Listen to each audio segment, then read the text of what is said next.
Sweat Equity Podcast. Caleb. Woo! How you feeling? Feeling good. Happy Friday. Feeling like Ric Flair? That's right. Woo! Nature boy. Nature boy. Check out the watch. Yeah. We've got our friend Laina Caltagirone here. Very excited. We're going to talk some entrepreneurial endeavors. That's right. Legal stuff. Websites. Nerd shit. Trump. Who knows? Woo!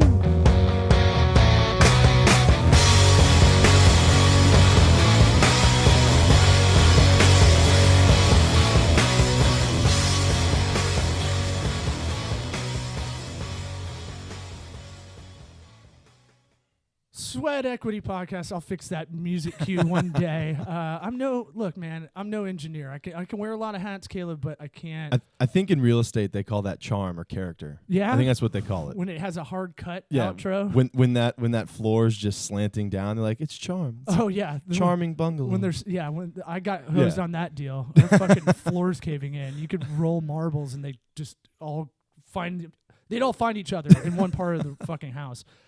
Sweat Equity Podcast.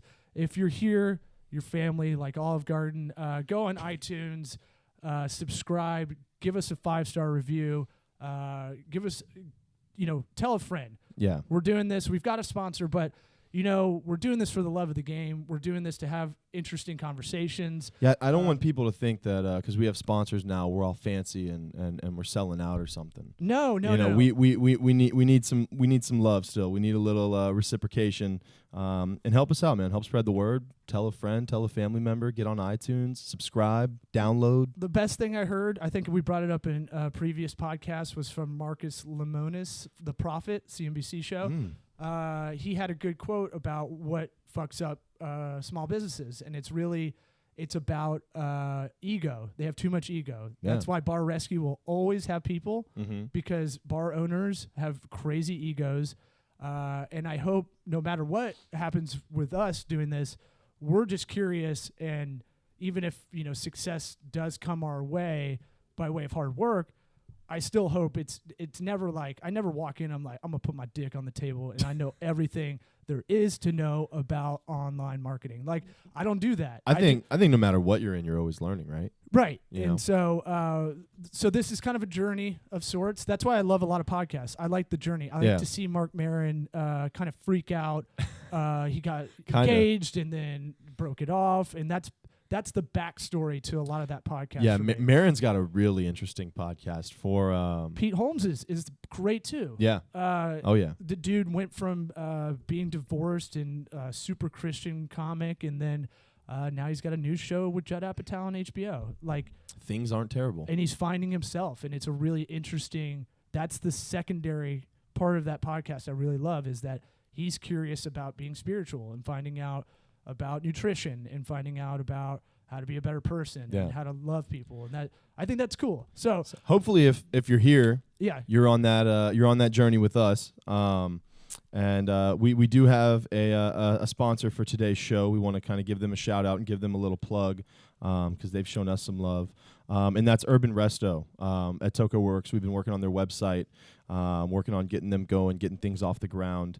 And making them a little more accessible to their customers and helping build that base. You can check them out at rustictampa.com. So go on their website, check it out. It's not fully finished yet, but what's up right now looks amazing. By the time the audio, I'm working on it this weekend. We're doing this on a Friday. So when you find folks, check it out and are on your phones at a red light, checking out the website, it will be fully finished. So let me pitch Jordan, the owner. Oh yeah, please do. Jordan Long, great dude. He's about 26, I think 27. Nice. Went to UF. He met with us.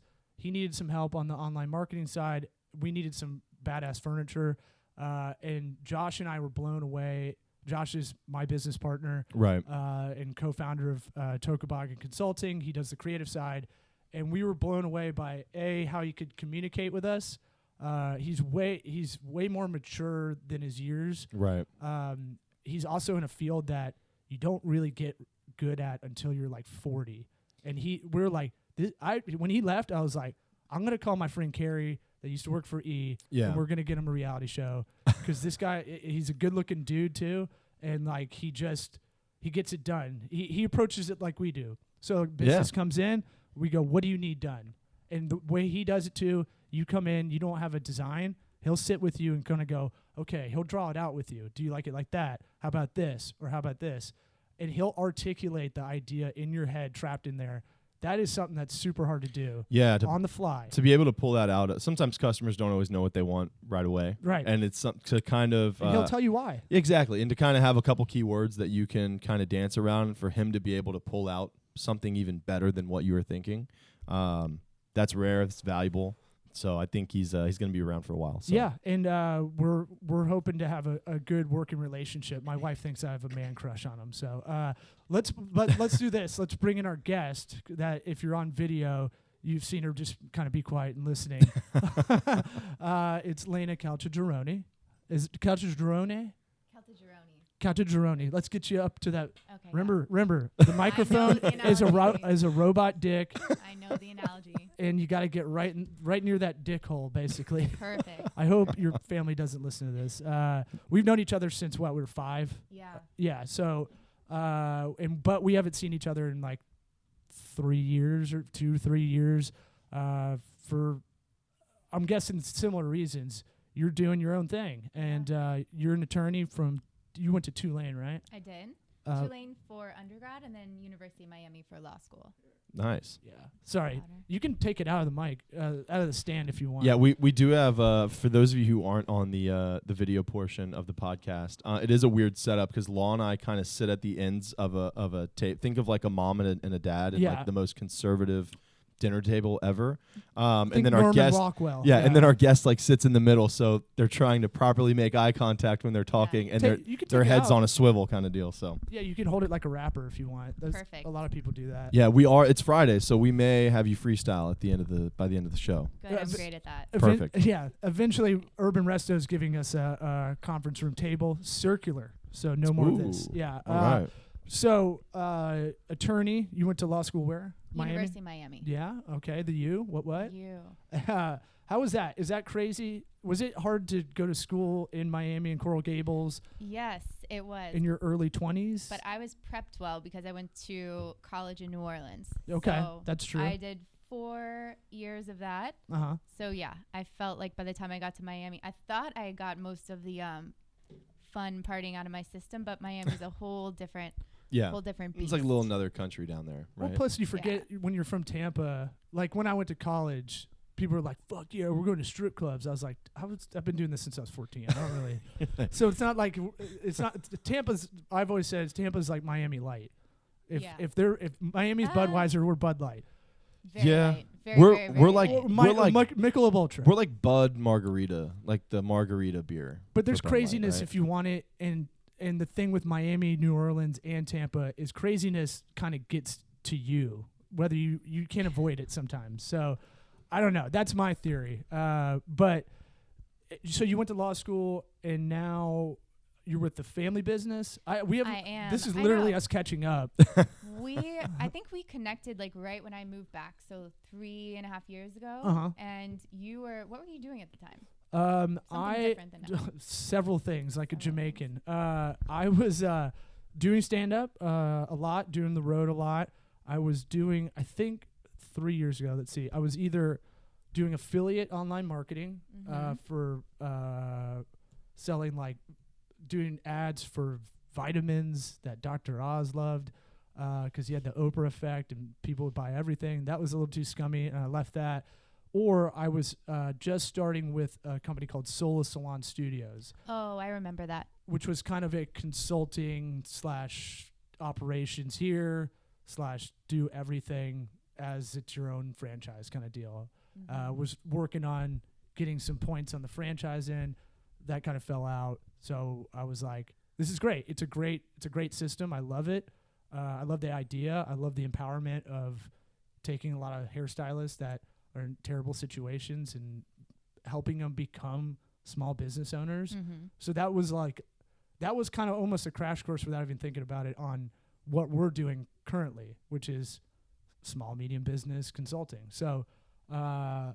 So that gave you a chance to get like behind the scenes. Dude, if you hijack this and start asking me questions, I will talk about myself. Okay. So So 3 years ago, we hung out. We were trying to work on a stand-up show with the charity involvement, and that was did not work. No, but it was, I do a lot of stuff that fails, and we talk about that a lot. You learn from the failures, not usually from successes. And they don't even really have to be called failures. You know what I mean? It's just learning. Like every time something goes wrong like that or something doesn't pan out, usually you learn something great and use it later. Yeah, I learned how to work with an old theater, kind of how to market a show at a theater no one knew existed. Yeah, that's tough. That's tough. But I would consider a failure of a half-full theater because, you want to fill it up. And I know the talent we had are good. But enough about me. So you came back to Tampa about 3 years ago. Yeah. We were St. Mary Saints when we were little, elementary school. Used to date the mouth of the Southeastern Conference, Mr. Tommy Howell. Oh my gosh. When you were in third grade. That was my first boyfriend. Do you know that? Fuck yeah, I know that. He's like my little brother. I have did you hear about the story of the slapping? What's that? That was the first time I've ever slapped a boy. I've never done it again in my life. Apparently, when you we were slapped little, the mouth of the South. He Tommy said Howell. something sassy to me. I guess that's the mouth of the South thing. For those unaware, Tommy Howell is our co-host on the Triple Option podcast. We've been doing for about 4 years, and I gave him the moniker "the mouth of the Southeastern Conference." It's going to be an interesting first day back come preseason coverage. You gotta ask him. I will for sure. I don't know what it was. I think he said shut up, but for some reason and that just did not go well. And I'm not that type of person. I never do that. I don't think it's happened. I know. Maybe I am. That story gave good backstory to probably, why you're working on the entrepreneurial endeavors now. What's going on? I'm doing a lot. So break it down. We got time. So I'll break it down. So since you saw me 3 years ago, I was just joining my dad's firm.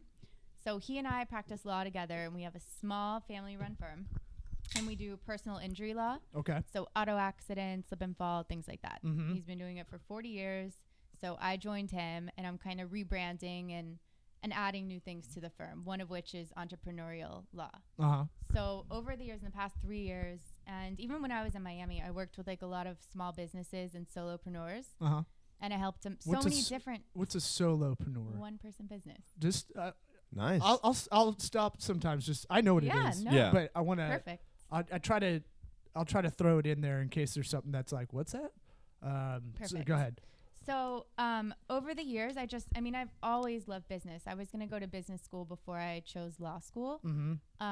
But I've always been fascinated with business. So I started helping random small business owners from and weird, interesting stuff. I've helped photographers. Photographers. Fetish shit. No, where are we going? No. When I say weird, and this is not weird to me, but I've helped energy healers, life coaches, like I said, photographer, all different things.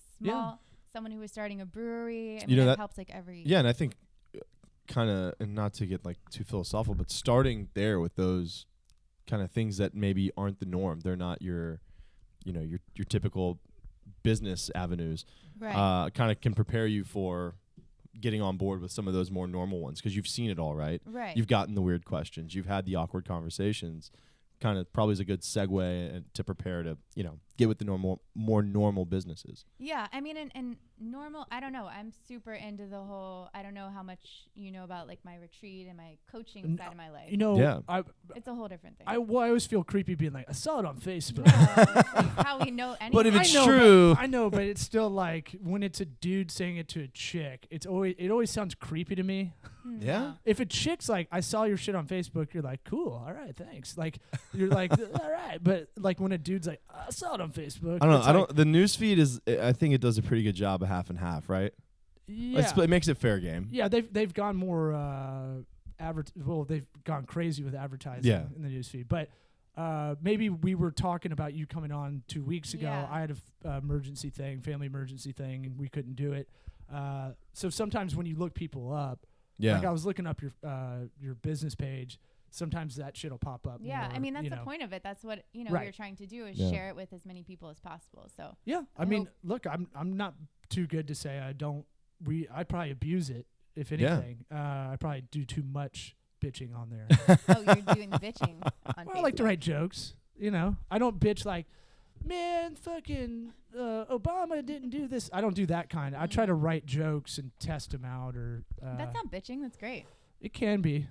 So you didn't write a status? It's like, if Trump's elected, I'm moving. Right. Yeah. Yeah. It's like, okay. I was like, I still have people screenshot this and just keep it. I'm still friends with people who like think that way, and they're like, I'm going to express this. Like, this is a really cool thought. Everyone needs to know. And it's like, oh man, I do that. You still share that? Really? I really do. You're like, I'm moving. That's it. No, but not like complaining thoughts. Like, I don't know, things. No, yours is motivational. Yeah. That's good. Okay. But being like, if X, Y, and Z is elected president, I'm moving. It's like, no one cares. Like, no one. You're not friends with anyone on here, really. Anyways, move. So like, just to break just call down college hunks before you do it. Vulnerability on that.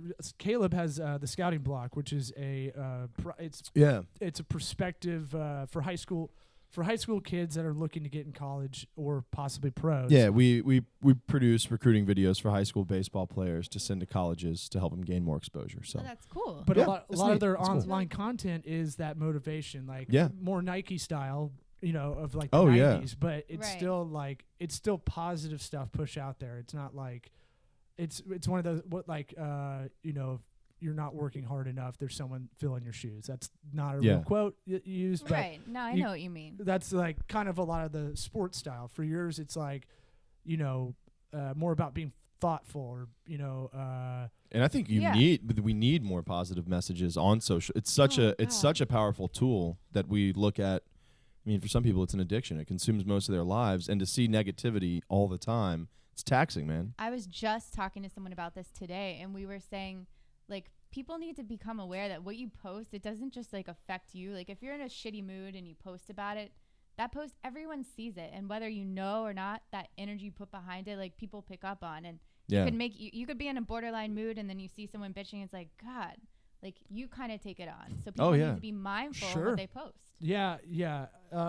It's tough. I can see both sides of that coin, because what I want to see is real talk. Right. Being a comic, because it's all about, I don't want any fluff. I do want to see I love when comics go, I really bombed tonight. Yeah. I love that, because there's not a lot of guys that do it. Yeah, but that's like authentic. So, and I don't think that's negativity, right? Well, it can be. But I'm saying, like, you're right. Negativity. Yeah. Like, it's not taking a jab at anybody else. That's not bringing someone else down. And I don't want to get soft on, like, the bullying talk. Like, there's internet bullies out there. But it's like, it's one of those things when you go on and this, like, it's the same few people just bashing everything in sight. Mm-hmm. It's kind of like, dude, come on. And I make fun of moms with young kids. Like, I kind of unfollow them a lot of the time. Well, another creepy thing, I don't want to see a bunch of baby pictures of a kid I'll never see. Like, yeah, I just feel weird knowing what the kid's doing, and so there's that part. But I understand the part where they're with the kid all day, they're not talking to anybody. Right. We used to have more of a community. You would go talk to your neighbor. I feel like neighbors are like, if you're friends with your neighbor, it's like unusual now. You would go talk to your pastor, priest, rabbi, village elder, whatever. You used to go do that. The funny dynamic now is like, where my folks are, there's some people who've moved in who are like a little bit younger, and they're in their mid to late 60s, and sorry, mom and dad, they're the young bucks. no, but there are like some younger people like moving in the neighborhood. My dad's like, trying to talk it up and make friends with them, and the guy's like, I just want to go inside and watch like House of Cards, like, please stop talking to me. It's like they don't have that same like old school form of communication like when you're home, because kind of for me, when I'm home, I don't really want to talk to my neighbors. I'll be honest. Like, I just want to go inside and do my thing. If I'm doing yard work, I want to get it over with, so I'm done. Sure. I don't want to stand out here and talk to everybody. Sure, but it's also kind of what what Laina kind of throws out there is be a little bit more thoughtful. Exactly. And I see it almost in a narcissistic way. Like, look, if I'm not home and something's going on with my wife or the dogs or whatever, or the eventual family we'll have, I would hope that we have enough people in our neighborhood that are cool, and I'll go out of my way to try to go help them. Right. Now, I'm not thinking like, well, this is giving me credit with them kind of thing, but I just know the more like kind of good stuff you're doing around the neighborhood, the better it is just overall, even if you never get anything out of it. Yeah. like a return favor kind of deal. Yeah. So we're looking for a little more positivity in the world. Yeah. Right. And tell us a little bit how what you're doing is helping to do that and kind of helping people understand maybe a little bit of a more clear path, whether that's from a law perspective, being an entrepreneur, or from your retreats and those kind of things. Okay. So just to kind of like explain what I do, because I know it's two very different things. Yeah. Look, you're preaching to the choir. I do stand up and I'm running a company. So at the beginning of this stuff, I had people say some pretty negative, and I don't care, but I feel like the need to like explain why. Go for it. My this is a great place to talk about it because it's long form. Yeah. Like, so on the attorney side, I practice law with my dad.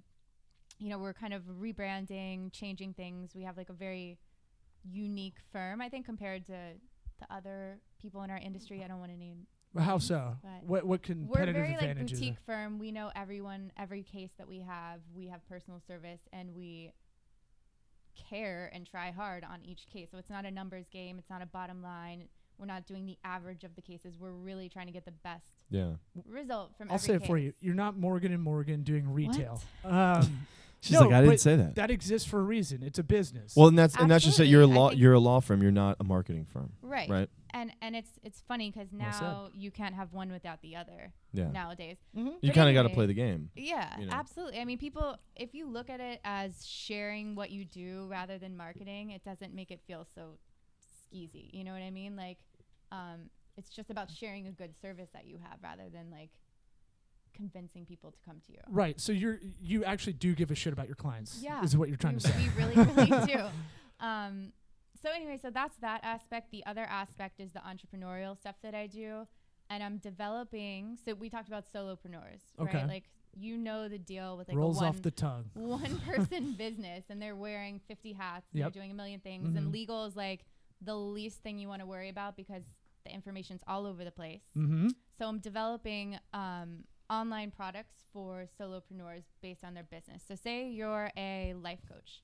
I'll sell you a downloadable product that has the contracts that you need, the templates that you need, and like a mini video that kind of takes you through briefly and clearly what you need to be aware of. So you're not getting the whole like entrepreneurial broad-based thing. You're getting what you need to know in your field in a very clear, concise way. Right. And efficient. Right. Does that make sense? So I think there's a lot of value in that as well. Yeah. And hopefully the idea is to, branch out to different solopreneurs and kind of have something for everybody, because there's this huge gap between people starting off not having the amount of money that they need to hire a professional attorney to spend thousands of dollars on contracts, and it's one contract, and then what do you do with it? You have one contract and you don't know what to do with it, what it means, and what else to watch out for. It's not fair. And I think with kind of with legal and having been a solopreneur and law having been there, I've been fucked before as well. It's kind of one of those things where it's kind of like being sick and not going to the doctor, right? You know something's wrong, but you're not addressing the problem. Yeah. And it's almost a little out of sight, out of mind kind of thing. It's like the last kind of cliche thing I'll throw at that. But it's one of those things where it's going to come back and it's going to bite you. It's going to hurt. And you're probably going to bleed some money because of it. Yeah. If you just put up that money on the front end to do a little bit of damage control and prevent some of those problems, and having a package like that, going out and the thing with that, I don't know if that exists yet. If it doesn't, you're awesome. First to the market isn't goal. It's the best on the market. But being first with that would definitely have its advantages. But it's one of those things with if you can reach out to the right people and get in front of them, that's going to save people so many headaches. Oh, yeah. I mean, so many headaches. And plus, it sucks to be conducting business and starting off and really be worrying about your website, your marketing, and the service that you're doing and doing it well. To have legal worries hanging over your head, it sucks. It's for scary. the non-legal stuff, you can go to tocoworks.com, TOCOWORKS.com. Call me 813-433-0403. Woo! Yeah, but I totally get it. And the first thing I tell a lot of startups, because we work with a lot of startups as well, or solopreneurs, is that's the hard. Look, I can't read well on air, and I can't speak very eloquently. Damn St. Mary's. Yeah, No, I couldn't. Done a little I couldn't read in class. It was horrible. Really? Miss Bauer's class, history class, was tough.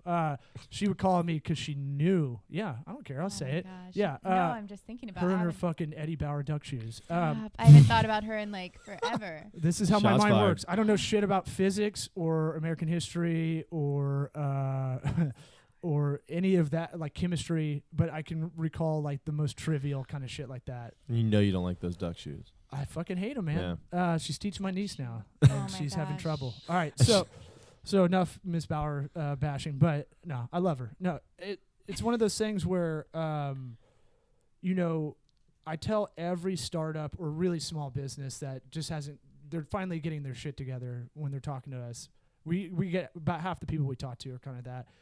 I go, have a good accountant and have a good lawyer, because that's another way. After the ego thing, those are the two ways you get really fucked, by not understanding a little bit about how accounting works, how cash flows work, how taxes work, because it's shocking how little people know in the business realm. I know for me, it's almost it's intimidating, kind of a little bit embarrassing, because law is it's a specialization, right? With all this other stuff, you know, if you've got, you know, the motor that you need to start a business, you've got the passion, the drive, you can make all those other things work. You cannot make law work. No. Because that takes time. Your contracts are only as good as they're tight. Exactly. And people can get out of them. I see you smirking because it's like, you know, that's like 101 shit. You know, I'm not even giving like real advice. No, I mean, you're like, that's not everybody even in should a textbook. fucking know that. Yeah. It's important. I mean, and legal information is scattered everywhere, and there's nothing good that's like tailored towards your specific company, your specific industry. You know, you have to read through tons of websites and you don't even know if the information you're getting is right. And you're like, is Robert Shapiro on LegalZoom? Do I trust that guy? Right. That sounds like a familiar name. Was he in the OJ trial? Like, you're like, you have no idea. And then if you go to a lot of law firms, it's like, well, cool. It's $4.50 an hour. Yeah. To even just talk, and then it'll be $1,200 per email, $1,300 per phone call. It's crazy. Yeah, and so I totally get it, because what you're trying to do is maybe you talk to one, and I think about a lot of this kind of consulting, counseling, that kind of stuff when we get called in. How can I take this, and then the next time I talk to someone in a similar field, similar industry, I can kind of almost template this out. And so I'm sure you're thinking about that way, because the first time you talk to a hair salon, it's going to be difficult, because it's like, I never worked with a hair salon. Right. But once you do the first time, you go, okay, I got a lot of this stuff, got some good ideas. Here's what they need to protect themselves about. Here's how they need to do their commission rates. Here's how they need to protect, you know, against liability. That's exactly have $1 million in coverage, liability, personal, all that shit. Then you can kind of replicate that, and that's kind of what we used to call experience or wisdom, you know. Yeah. So I totally get what you're doing, and I think it's great. I didn't know that was the avenue you're going with. Yeah, I mean, that's what I'm trying to add. I mean, I see a lot of value in what people are doing with online products and digital products, and I feel like the law is an area, after working with a bunch of solopreneurs, that the legal world hasn't really developed or caught up with that trend in digital products. Oh, wait, time out.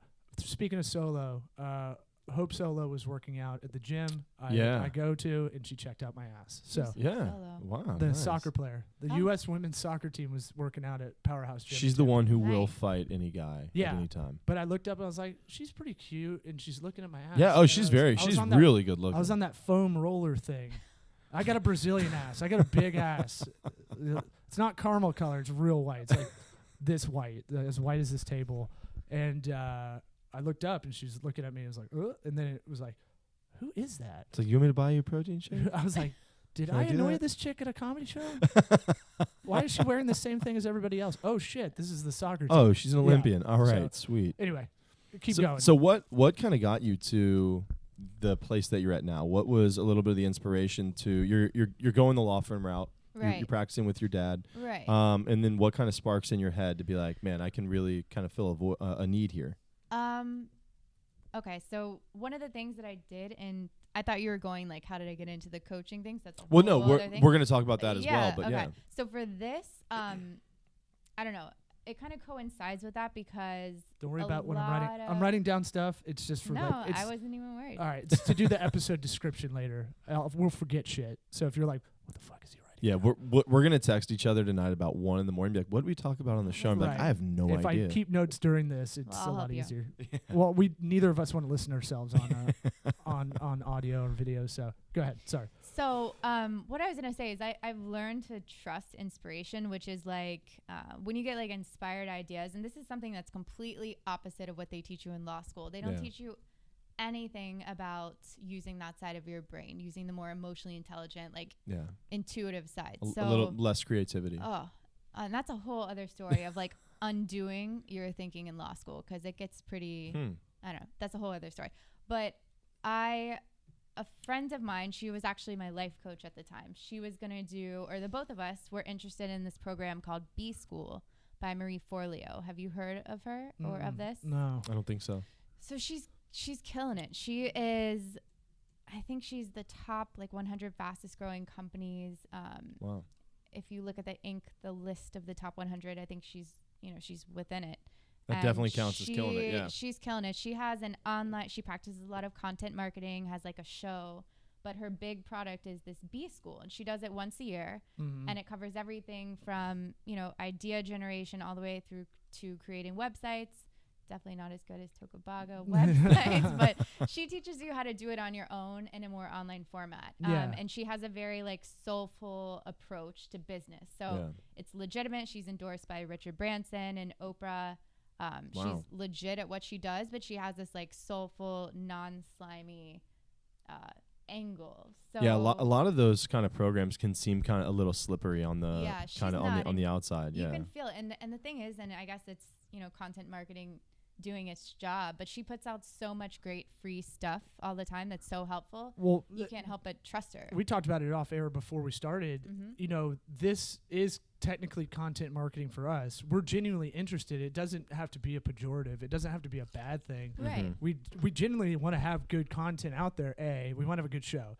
B, we are Caleb and I started this because this is what we both talk about anyway, all the time. Have you heard about this? Have you heard about this? Have you checked this out? This gives us an excuse to bring people in like yourself. Right. Like, we haven't talked in a while. So this is good. This is good to like, hey, we don't know about this chick. We don't know about Maria. She's like this super successful, nationally recognized lady. Like, chick? Chicks and dudes. I still call both. I'm the same way. And but it doesn't mean it has to be bad. Like, we genuinely want to. I hope this does help people someday. We're already getting good feedback that like, hey man, I've been listening. This has been really good. If anything, it's just kind of hammering home. I need to get a little bit more discipline on being curious. Yeah. That's like the best thing I've heard. Well, and I bet you this lady starting this B School probably went through a little bit of the same motions, or through the same things as kind of like starting a podcast, or when you're putting yourself out there. Yeah. It's one of those things where you say, man, I think I have something to kind of share and provide to other people who may be in the same realm or in the same boat. And then, your conscience kind of kicks in and you're like, who wants to hear me talk? You know what I mean? It's like, who wants to hear what I have to say? Oh, the ego for sure. It's really funny, as it turns out. It's like, you might surprise yourself, so that's really cool. So, we're transparent about this. It's like maybe our highest episode's 500 listeners. Yeah. But if you really think about if you break it down, if we were in a room with everybody that's actually listening, because podcasts, you listen way more intently. Like, it almost feels one-on-one almost in a lot of ways. Most people are doing this while doing laundry, driving, Excel work, so some boring shit like tasks they do. Labor. No one's listening to this at like a Magic game or a Lightning game, or they're doing something else while they're doing it usually. Listening.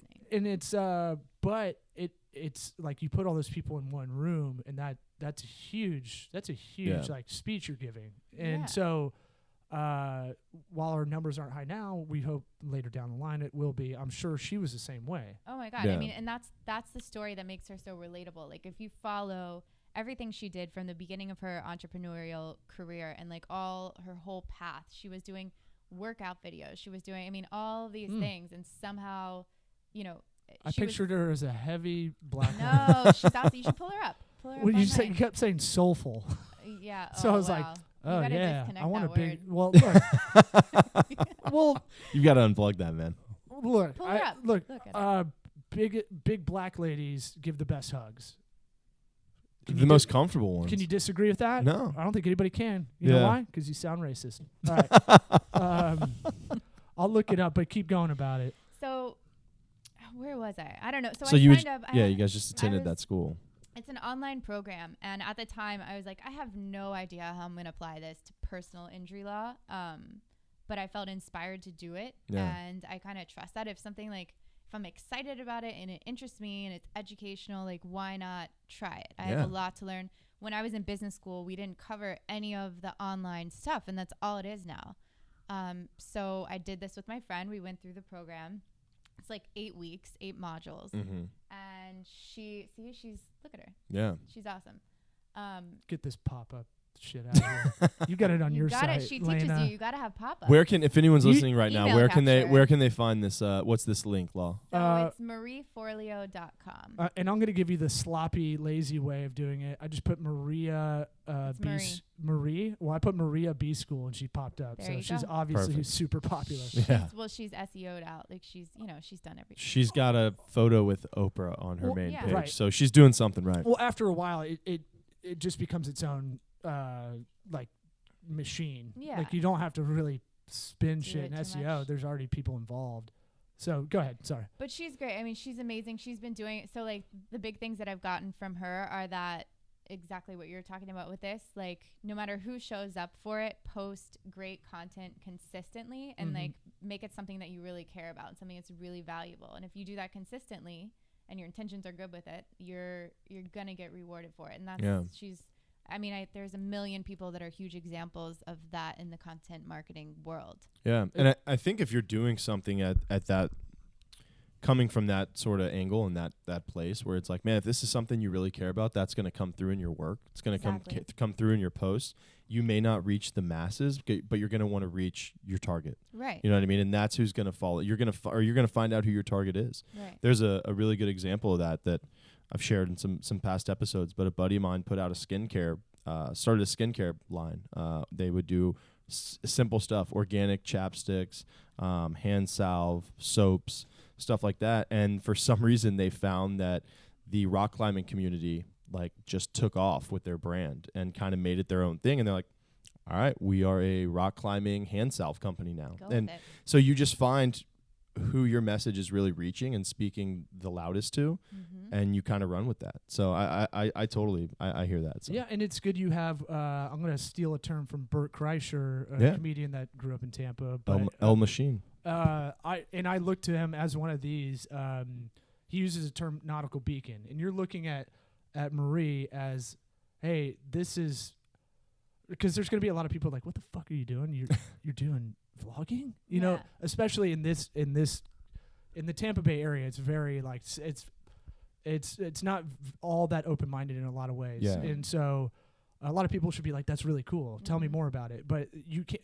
No matter where you are, you're gonna get haters about this because it's their own it's their own like fear. Right. Absolutely. And so one of the things I look to, and you're doing this, it sounds like, even on a level, we talk about people in your life that are mentors, but also people you don't have much contact with or you don't even know to look up to. And I look at Bert Kreischer, how he's a comedian, how he's a TV host. Yeah. But I listen to his podcast because he's dealing with the family balance.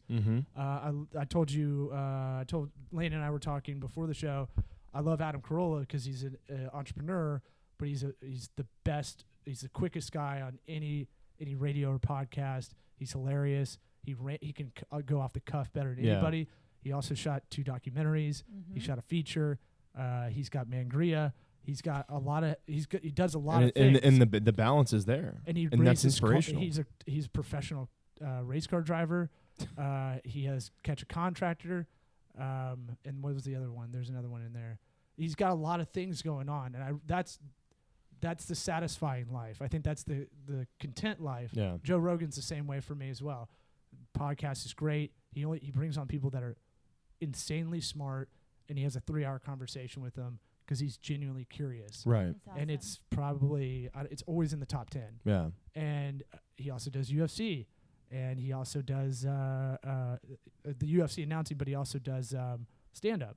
Where did Rogan start? Was Rogan on like, what show was he a host of? It was like some network show. Fear Factor. Fear Factor, that's He right. was news radio, Fear Factor. And then when he started doing the podcast, that's really when things kind of took off in like 08, 09. Because he could kind of be more expressive about his own stuff. Well, this is the best. I mean, you should really start one because if you go on the radio, you get 3 minutes and you can stay on the whole 4 hours with the DJ, but you only get spurts of like 3 to 6 minutes. Yeah. I hate doing it as a comedian because you have to like try to wedge in jokes to get people to go to the show, and it always feels jaded or stilted. And this is great because it's like, hey, this is if I asked you to kind of hang out for happy hour, we'd probably have a similar conversation. It's a little bit more focused, it's a little bit more proper, but it is like it's a good excuse to call you up. Right. And it sounds like you're brimming with a lot of stuff you want to talk about, and you're worried. I'm thinking you're probably worried you could go on what I do, go on Tangent Highway. You don't do a lot that, of directions. You don't do that though. Don't put that on yourself. And I don't like to tell. You don't do I don't that. like to say that. No, but I can tell you've got a lot to say, and you're holding it back right now because it's only an hour show. But I feel like you should be doing something like a vlog or a podcast or both, or I would love to. I'm gonna pick your brain after this, so be ready. We can do it right now.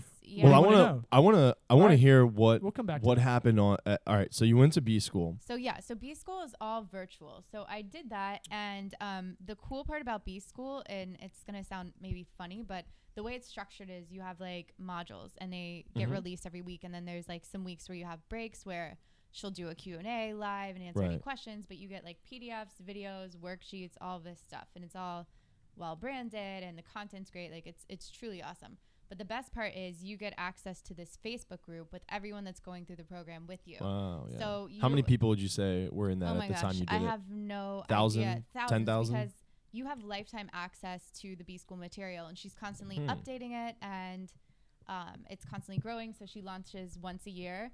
But so you get to see, I mean, it's amazing that you can actually develop a community on Facebook in a group now. And I got to see like or on Slack. Yeah. I'll show you that. Okay. I've talked too much about Slack on this podcast. I have no idea what that is. It's team communication. So it's changing the way businesses kind of talk. It's awesome. I'll show you once we get off. We use it for Tampa Pig Jig, the charity event we throw on every October, and it fucking trimmed down so much bullshit. Oh, I want to see. Yeah, I'll show you. That's awesome. I love learning about this stuff. So. That's why that's another like advantage of like having you in is like, hey, I know about this app, you know about this app. Hey, is it trimming? Is it going to trim down time that I feel is duplicative? I mean, how many emails do you waste your time on or get stressed about when it's unread? Of course. Like it's that sometimes unread shit will sit there, and I get like guilty. I'll see it, but I don't open it. I mean, there's a phrase with like startups and entrepreneurs in business. It's inbox zero, and it's like, can you live at inbox zero? And that's where all your inbox is literally zero. Those emails have been read, opened, deleted, archived in the proper folder, and you're good to go. And it's like become a thing to be like, I'm inbox zero. Okay, if you have an assistant. Like a virtual assistant. No, that's my Bonzi trait. I mean, that's kind of... That's going to be my new Zen thing. Yeah. What's the little Zen sand garden? Yeah. That's going to be mine. Get you a little... To figure that out. A little rake and some sand. Meticulous rock in email organization, because I suck at it. Yeah, I mean, I do too. I'm with you. So if you learn how to do that, let me know. It's just like anything. I'm going to train for a marathon. This is something I'm going to do. And it starts... like 6 months from now. It's going to take a long time. I'm not a good runner. I'm a sprinter. I don't have the runner's body. I have like a midget's body that you just kind of stretched out. Hence the big ass. You ever seen a midget walk where the like hind legs, not looking at the app though. But like the legs kind of swoop out to the side like a big fucking like a drag race. Yeah. You know how the tires are on the side almost, but they're in the back. That's kind of how my legs are. But I know it's going to take 6 months really for me to be comfortable doing it, and be more flexible. And it's going to take discipline for me to do it. It's going to take at least 4 runs a week. Yeah. It's going to take a lot of stretching, a lot of other kind of cardio. You're running to clear out your inbox? Well, it's the same thing. It's okay, all right. I'm just making sure I'm well, eventually, if I'm Elon Musk, because if that's the case, my inbox is like filled, but to the brim. Think about this: you could go on a treadmill and walk, and do shit on your phone for 20 minutes, right? And you're kind of doing 2 things at once. Yeah. And that 20 minutes, at least you're like, well, I feel like I got something out of this other than just organizing email. So I try to double up on a lot of that stuff. Yeah. I'll ride a bike, and I'll try to do our social media sometimes. Yeah. Those kind of things. But I know getting disciplined with our accounting, with our legal, with email, with our internal processes. Oh, yeah. There's always something to be cleaned up. I think that's the bottom line with any business, entrepreneur, solopreneur. There's always something you can be cleaning up, but that's the balance. Make it so you don't even think about it. Yeah. It seems overwhelming now. That's why it sucks. Because you're like, how could I even make a dent? Have you heard of Unroll Me? Yep. Oh, that thing is so good. But the problem is, what is it? I haven't heard of it. Unroll.me, right? Yeah, unroll.me. So it's like this email thing where you have a password, you log in, and it basically collects like everything that you're subscribed to. So if you're anything like me, I don't know if you are, but I'm a sucker for opt-in. So I put my email. I still have a Yahoo account. That's how I go way back. Yeah. Well, I'm rocking Lycos, condenses bro. like all your emails into one like roll. So you can see like little snippets of all your emails, and you get it once a day. Wow. Yeah. Yeah. That's pretty cool. Well, but I don't check it. It so started that's as She's like, but I don't use it. So. Well, okay. So it's not really a ringing endorsement. Yeah. I mean, it makes them condensed, but I don't check it. No, that's definitely something to look into, though, to find anything that can help with productivity and help relieve a little stress is worth a few minutes to check into. So, but that's also what's going to make you a good coach and a good teacher, good advisor. Is like you're not perfect, and clients a lot of the times when you're giving advice, they either have this weird kind of the same thing, the fear of like, well, you're not fucking perfect, or like, what? How the fuck do you know? It's like, well, no, I'm trying to work on these things that affect me. That's the big difference. And I'm trying to do the disciplines to make it happen. Yeah. I mean, I feel like we're all working on something at some point in our lives. Like, I'm always trying to do something better. There's always something that pops up that's like, what? That was like a high statement. Like, we're all working on something at some point in our life. I can kind of relate though. I think that, if you're not, I mean, you're going to get left behind. I think that's the way it is now. If you're not improving something, you're gonna end up getting kind of like left in the dust. So, so I have a question for you, because you work with, entrepreneurs who are they probably don't have a lot of help if they're solopreneurs. They're kind of doing this on their own. A lot of them are probably first timers. What are some of the main, I don't want to say mistakes, but some of the main things that you see get overlooked with some of these people? Probably as far as legal goes and all that. Yeah, I mean, I feel like I work with a lot of people who have online businesses and a lot of like client-based businesses. So I would say not having a proper agreement in place from the outset causes the most problems. God, and you're like 100% right. And don't have some template contract, like just because every deal is kind of different. Every client's different. And to me, like, there's nothing that drives me crazy more than like the attorneys that just give you a contract, like, have them sit down with you and walk you through so you know how to use the contract, because it's a living, breathing document. You should be able to change it on your own. You should be comfortable enough to where when your client's like, what the hell is paragraph 7, you know what it means. Yeah.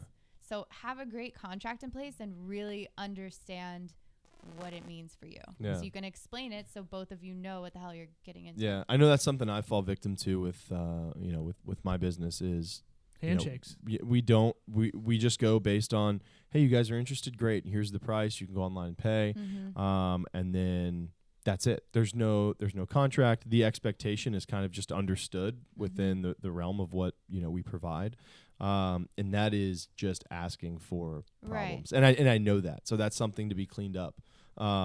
You'll learn the hard way. Yeah, no, absolutely. I've been fucked way too many times until I figured it out. I need to get you with our buddy Steve Fantetti Fantetti Legal. He just started up similar approach you do.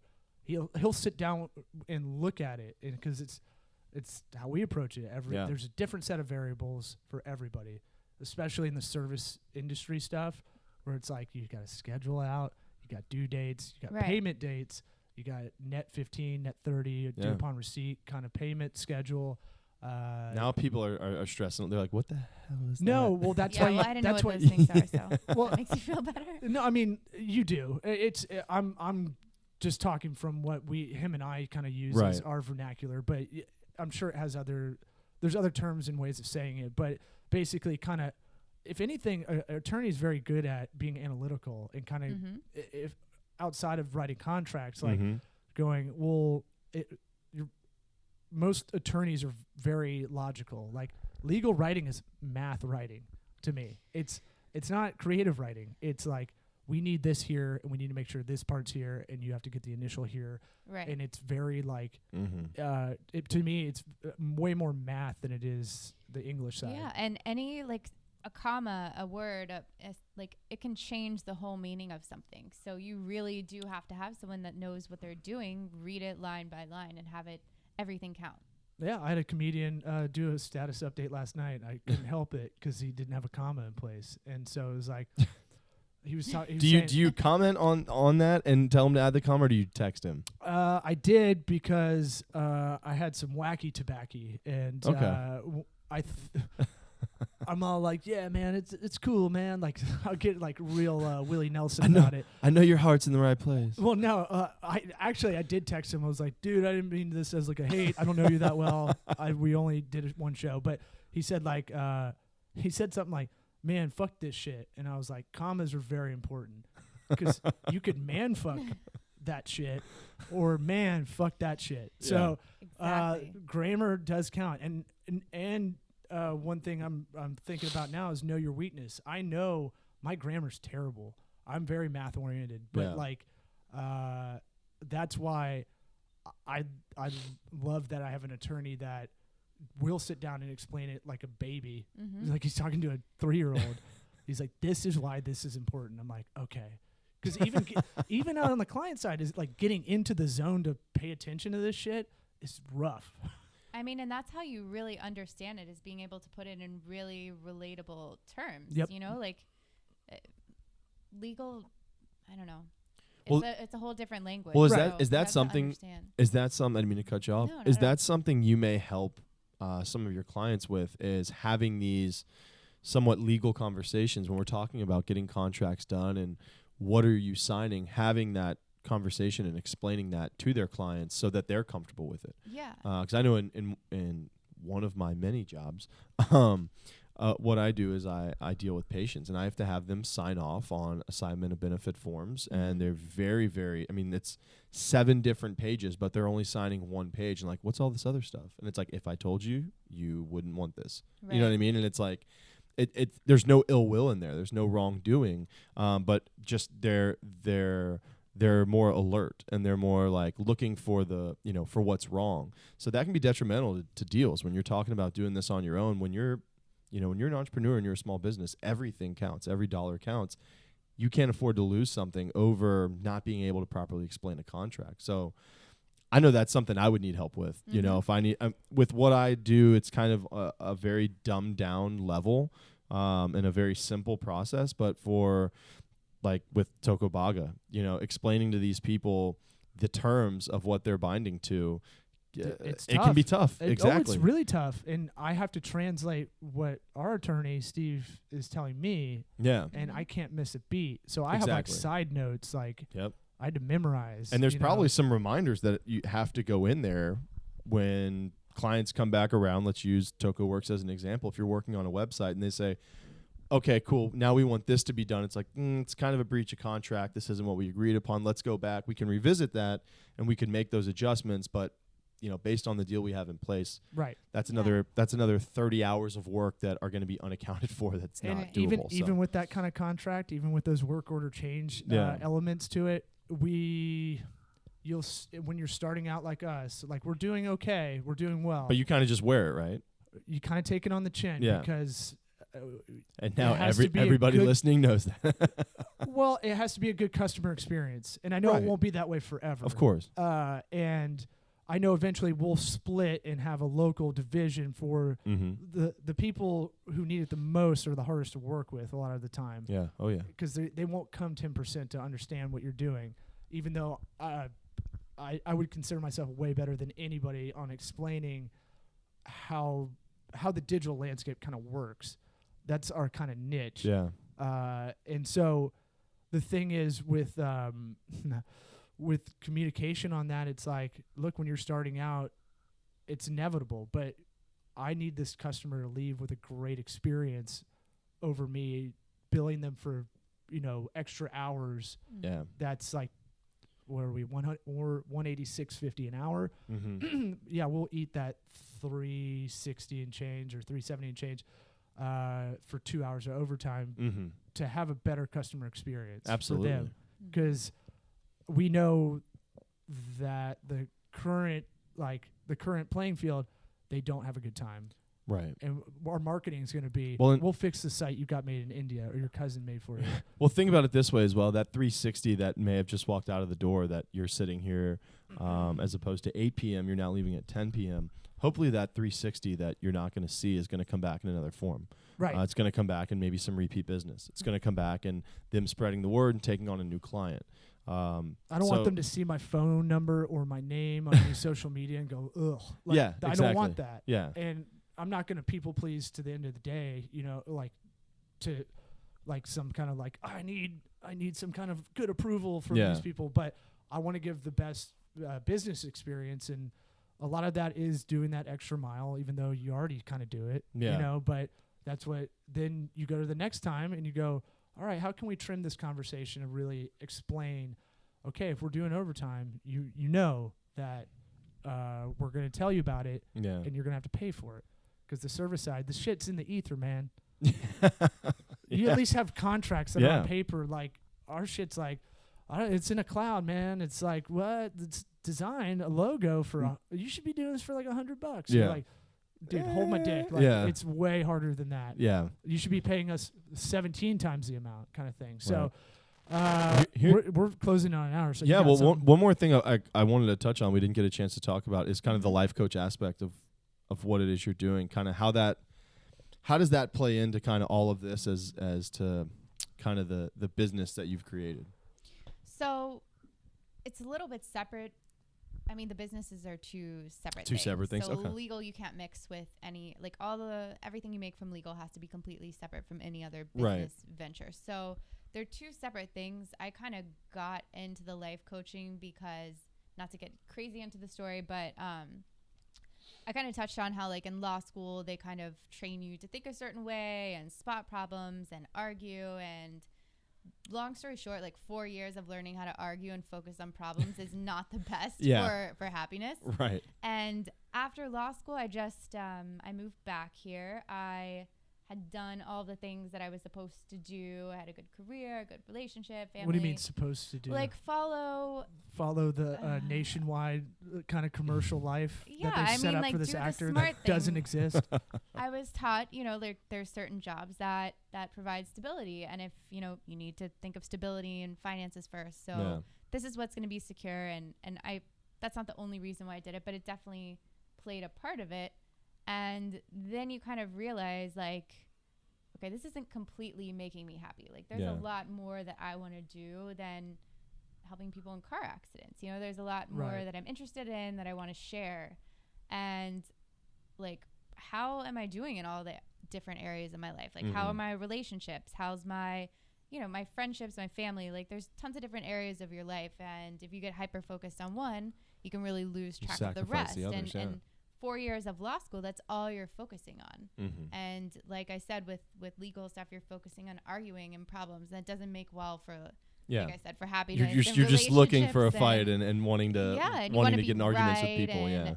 It's kind of crazy. You want to win more than actually be right a lot of the time. I'm debating a point. It doesn't mean it's morally the right thing, right? Right. And even, Correct, what's the point of being right? A lot of times, your desire to be right is just your ego. Why? Oh, yeah. Just let things be peaceful. Why do you need to argue shit? You got engaged, huh? Huh? You got engaged, right? I did. Well, it's similar. Like, my wife and I are very good at arguing. I met her doing stand-up, and we have she has very good analytical thinking. I have very contrarian thinking. It's a different mindset. I'll think of the flip side of everything immediately without even really consciously knowing what's going on. And she'll think about it for days, and we'll fight about it. But at the some of these are like, are we trying to win the debate, or are you really trying to change my mind? Right. So and you got engaged. I'm sure you've had that similar instance. Oh yeah. I mean, my fiance, he loves to argue as well. Is he an attorney? No, he's not. He's incredibly intelligent. We both, for a long time, really were all about defending our positions and being right and wanting to feel like our point was heard. And it doesn't, it's not a well-recommended, I don't recommend that practice for relationships. Fuck it, let's just watch Broad City tonight. Why are we talking about this? So, long story short, I started doing a lot of inner work and thinking about things and thinking about what I really wanted. And I wanted my job to be purposeful, something I was passionate about. I wanted to bring in creativity, connecting with people. And I had these set of things that I wanted to do. And I did B school, and I saw these, crazy combinations of people having online businesses. And I knew that I wanted to take, whatever thing that I was creating, I wanted it to be online. Yeah. And so I hired a coach, and at the time I had no interest in coaching. And I hired a life coach, and it changed. You hired a football coach, and you're like, that doesn't make sense. I got a life coach. You're like, that didn't work out. Not what I wanted. So I got a life coach, and it changed a lot for me. And not just because of the coaching, although the coaching was amazing, but what it opened me up to, the things I started studying, the books I started reading, and starting to really live consciously in the different areas of your life instead of just letting life happen to you. Can you give us a recommendation of maybe a book for someone listening that might, something that, I don't know, gave you an aha moment or really spoke to you or something like that was a little inspirational? So Alchemist is an amazing book. Nice. I don't know who's read that. Alchemist is really, really amazing. And it's one of the books that I've read multiple times in my life. It always means something different. As far as straight personal development kind of book, I love Marianne Williamson, and this might be a little woo-woo for people, but there's a book called A Return to Love, and it is I don't know, it's incredibly impactful, but it's pretty if you read it, just keep an open mind. See, and the reason I ask that is I think one of the things I try to do with people now, and this I don't know why I don't always just go and read the books or whatever, but I feel like if you can, talking to a lot of people, just kind of on the fly or in something, I'll be like, oh, what inspired you to think that way? And I find a lot of people it was a book or it was a show or something they experienced that, gave them a change. So I always try to pull that out of them because I might want to check it out. So hopefully the people listening, will go check out The Alchemist and go check out Back to Love. A Return to Love. A Return to Love. And anything by Gabby Bernstein or Deepak are my favorite. Tupac? Deepak Chopra. Oh, okay. Nice. And Gabby Bernstein, both really great, relatable. Deepak Shakur. Perfect. I feel a mashup joke.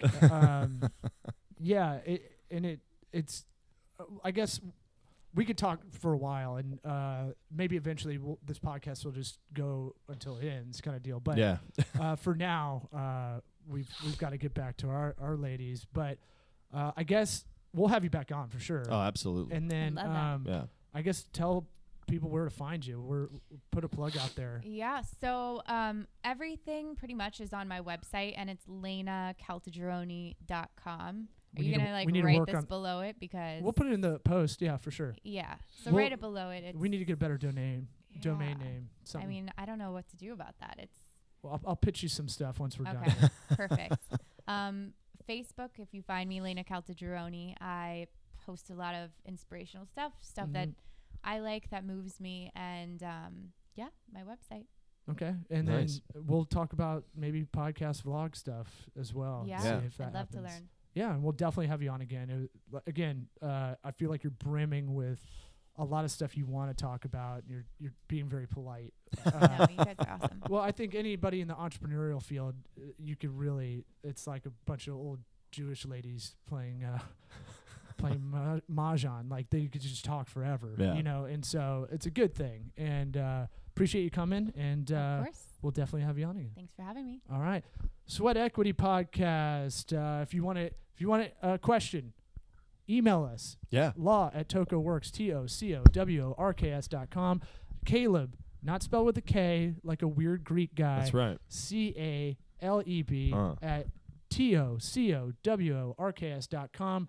Go on iTunes. Share this episode with a friend if you think this can help them. That's all we give a shit about. Check out Urban Resto or rustictampa.com for if you're in the Southeast and want some solid, he can get it to you anywhere in the Southeast, a solid, customized, rustic furniture. Anything else, Caleb? No, that's it. Thanks for listening, and go on iTunes, give us a review, share this with a friend, and we'll see you guys next time.